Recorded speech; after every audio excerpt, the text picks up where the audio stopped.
Gentlemen, thank you. Cash, thank you. Director Patel, and I've got Acting U.S. Attorney Greg Kehoe, Middle District of Florida behind me. Thank you all for being here today. Today's operation is an example of the unprecedented collaboration between the military and the Department of Justice components, working closely with the U.S. Coast Guard. And look at all these great men and women in the Coast Guard. Thank you so much for your dedication. This is a textbook example of the Justice Department supporting the fight against violent crime. These drugs are worth over $500 million, almost 45,000 pounds of cocaine, pure cocaine, uncut, and 3,800 pounds of marijuana. Congratulations again to the Coast Guard. You have done incredible work, Admiral, and your team, Captain, in securing these drugs. This team, with all the agencies I just mentioned, used drones, aircraft, and ships to interdict the traffickers off the coast of Peru, Ecuador, and the Galapagos Islands. What they did saved countless American lives, countless lives. This cocaine would have been distributed throughout our country and perhaps throughout our world. 11 separate prosecutions will take place as a result of this, and they will be prosecuted in the Middle District of Florida. These defendants will be held accountable for bringing this poison into our country. I always say if we can save one life, we have done amazing work. And today we have saved thousands and thousands of lives as a result of this incredible cooperation. We believe two cartels, CJNG and Sinaloa, were heavily tied to these shipments. This is a major blow to their financial operations and their efforts to distribute drugs throughout our country. It's an example of a prosecutor-led, intelligence-driven approach to stopping these criminal enterprises in their tracks. DOJ and all of the agencies involved will continue to dismantle this transnational criminal organization, lock these criminals up, and keep our country safe. The drugs that you have seen today will no longer destroy lives. They will help us lock up the criminals. Thank you all, and it is my honor to introduce the Director of the Federal Bureau of Investigation, Kash Patel.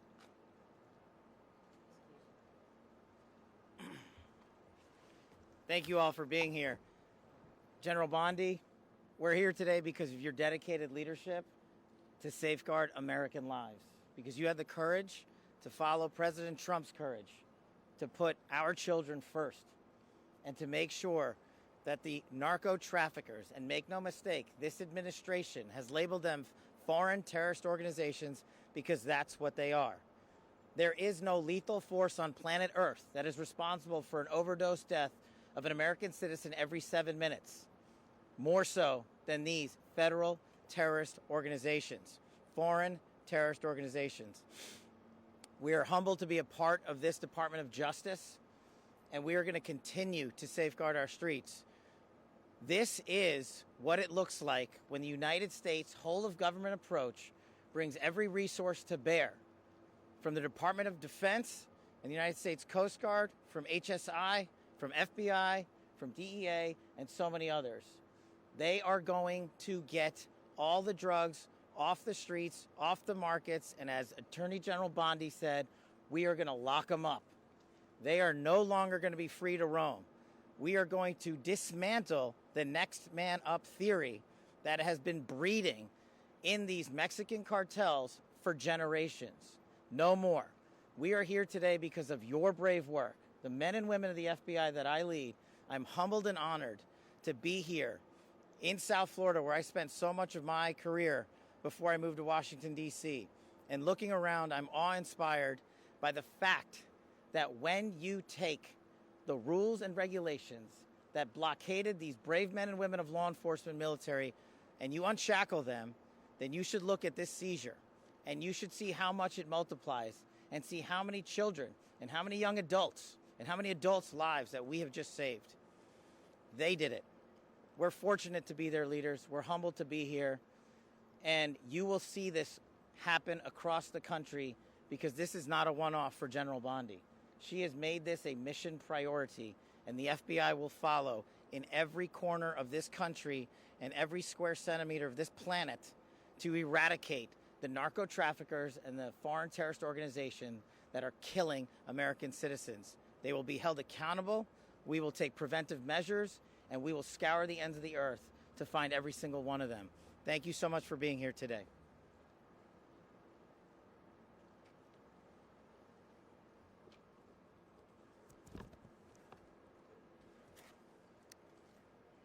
Good morning. We welcome the crew of the James back from a remarkable patrol where they seized $510 million of illegal drugs, that's cocaine and marijuana, that was interdicted at sea before it can reach the U.S. border. So what does that number actually mean? You know, what does the number besides the dollar sign mean? It means 154 lives saved directly from cocaine-related overdose deaths in this country. It means that there's almost 11,000 less new cocaine users that are going to get access to the drugs. It means that we've saved at least $16.5 million on costs related to inmate care and health care for people inflicted with these drugs.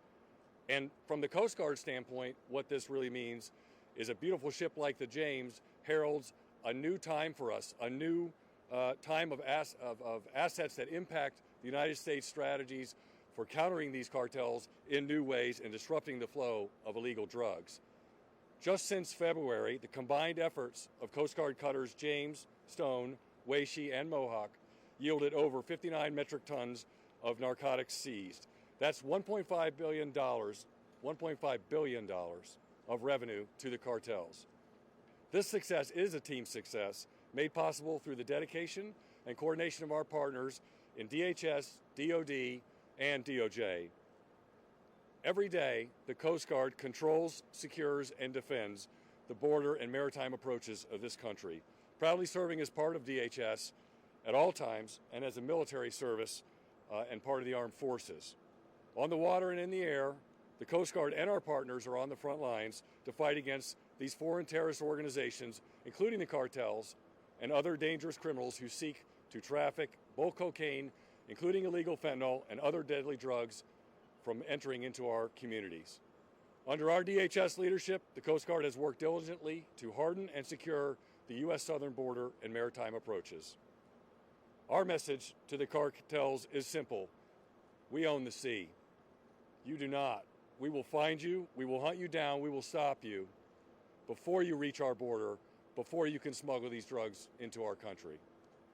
To the crew of the James you see here and all of our partners gathered, thank you for the great work keeping America safe. Thank you very much, everyone. Semper Paratus.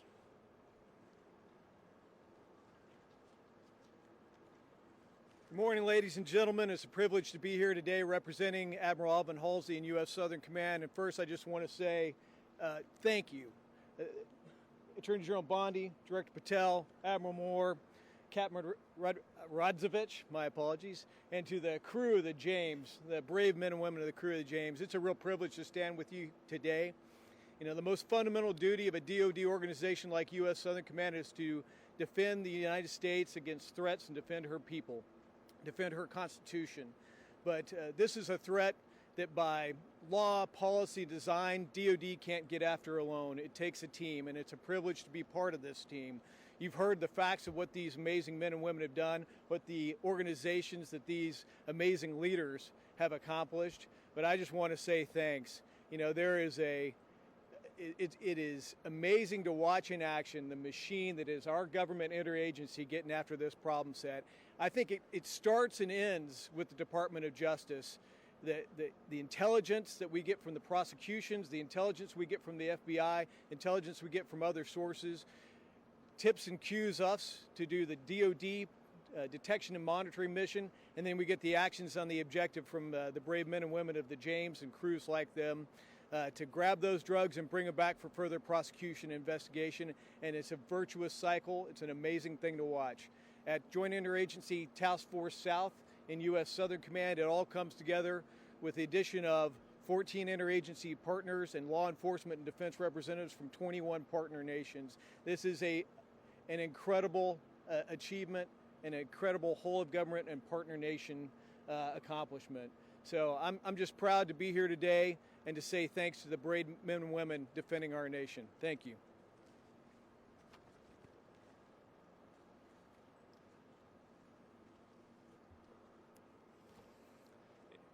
It's with great pride I stand before you today reflecting on the tremendous accomplishments of Coast Guard Cutter James and the crew.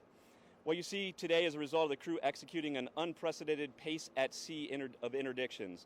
In only 56 days in theater, James interdicted 11 drug smuggling vessels, seizing over 22 metric tons of cocaine and marijuana, and apprehending 34 narco traffickers.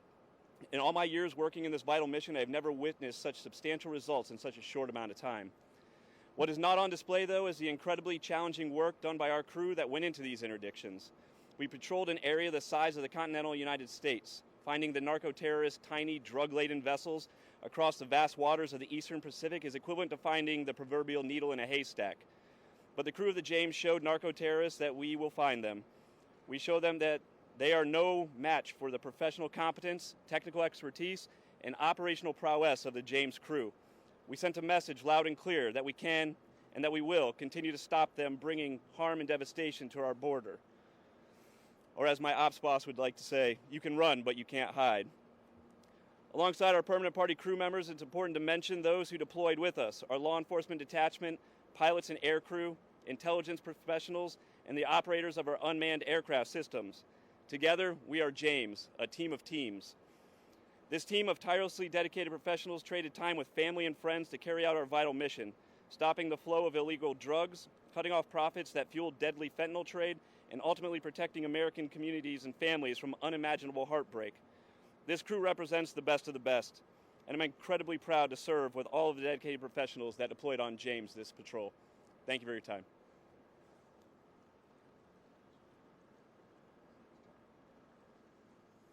So we have a brief period for question and answer. Before we open up the question and answer, I'll ask that you raise your hand and then we'll call on you. Please state which speaker your question is for, what your name is, and which media outlet you're from.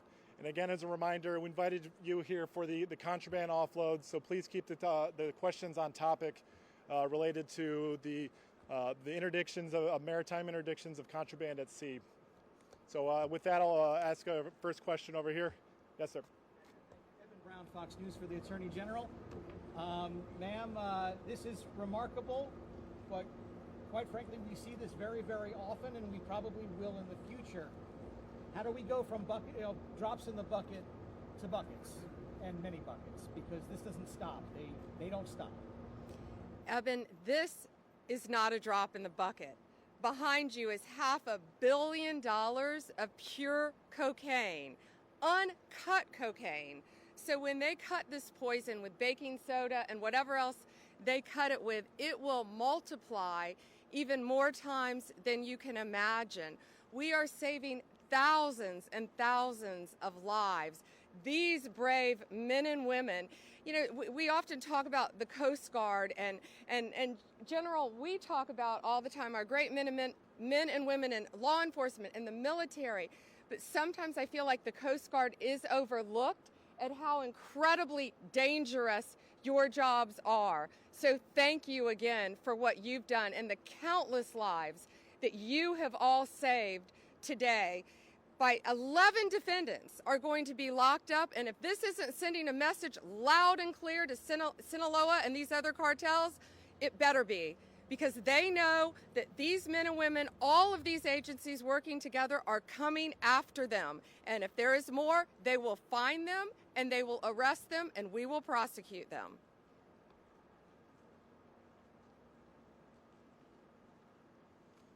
Thank you. Next question. It's in the middle right here. If you'll allow me, I do have an on-topic and an off-topic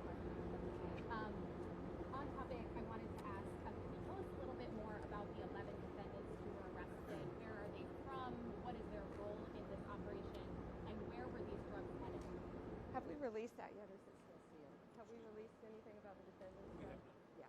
Still sealed, I'm sorry, about the 11 defendants. But they are tied to the 2 cartels that we mentioned. On the Alien Enemies Act, the Supreme Court ruled this week that the immigrants who are being removed are entitled to due process and chance to challenge their removal. The people who were already deported to El Salvador didn't have that chance. What happens to those people now? Yeah, well, the 261 that were on that, first of all, we're going to stay on topic from here on, but we are talking about the cartels. We're talking about foreign enemies, so I'll gladly answer that. The 261 on that first flight are 261 reasons why our country is safer. They are not coming back. They are staying in a prison in El Salvador. They are not from our country. They are not migrants. They are illegal aliens who are peddling drugs, guns, and illegal money in a very organized way throughout our country. And that's another reason why our country is safer today. Again, we have limited time, so please keep the questions on topic, and we will follow up with our appropriate public affairs staff to make sure that your needs are met. Yes, over here. I'm interested in hearing about these cartels. Has this been rattling down internally? Are any of the people being taken into custody collaborating and talking about providing valuable intelligence, either knowingly or As the team mentioned, it is changing the dynamic. The threat dynamic is changing, and you're seeing it here because it's a collaboration of law enforcement and military intelligence sharing along with the intelligence community that leads to these types of seizures. And as the General and the Admiral mentioned, in such speed that they have not seen in their careers. So it is more than rattling them. And it's not just this mission that the Department of Justice is leading here. This is one big example that we want to showcase the work of a team-led interagency process. And that's what it is. No one is taking credit for it. Everyone is putting the mission first. And the people that are hearing that message the loudest are the cartels and the CJNG and Sinaloa cartels and the others down in the south of the border. But as these brave men and women have mentioned, there is no border that they will not defend. Every border is an operational offensive thanks to this interagency process and the brave folks of JIDF South and Southern Command. All right, we have time for one more question. Yes, over here. Allie Bradley with News Nation for Attorney General Bondi, please. I'm wondering, so we talked a little bit about where these individuals are from. They've already been designated as terrorists. That wasn't enough to stop them from trying to move these drugs into the country. It cut off the head of a snake, and it's going to grow back several more.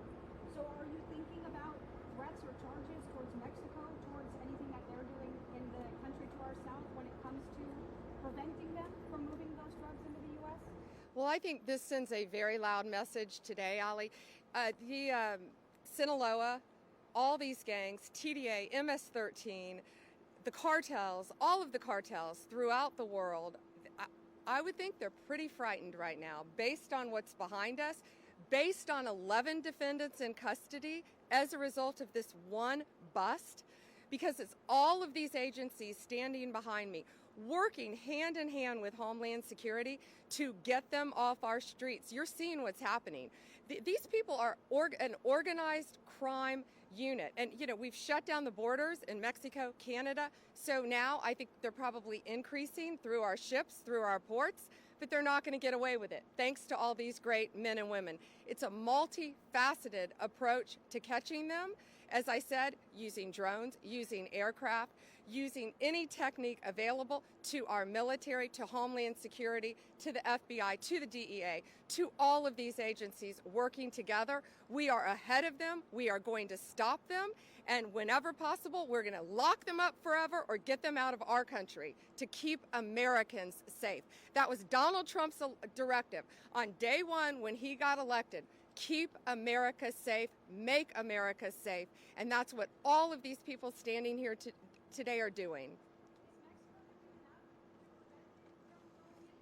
Thank you. That concludes today's press briefing. If you have any other follow-up questions, a member of the U.S. Coast Guard Public Affairs staff can help meet those. We also will have a news release that will be published this afternoon that summarize all the events as well as has photographs and videos for each of you to access. Thank you very much.